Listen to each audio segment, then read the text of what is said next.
What's up mga Dres Aces? Magandang araw po. Kumusta po kayo? Ayan, andito na naman tayo sa panibagong episode ng Learning Science with Sir Jaboy. So ngayon ay nasa third topic na tayo ng grade 8 science lesson at ito yung pinagkaiba ng mga near-Earth objects. Ang mga near-Earth objects ay yung mga bagay or mga heavenly bodies na malapit sa Earth aside from the Moon and the Sun.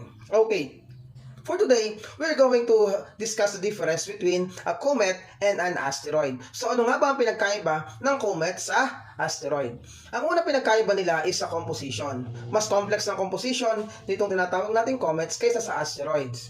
Ang asteroids ay parang mga planetoids. Katulad ng mga planets, sila ay rocky din ang composition. Samantalang ito namang mga comets ay mostly icy at binubuo ng chunk of dust, ice, and gases. Asteroids orbit the Sun in a slightly elliptical orbit while the comets are orbiting the Sun in highly elliptical orbits. Ang mga asteroid ay kalimitang makikita dito sa natawag natin na asteroid belt. Ito yung area between the Mars and the Jupiter. Samantalang ang mga comets naman ay makikita doon sa natawag natin na Oort cloud o kaya ay sa Kuiper belt.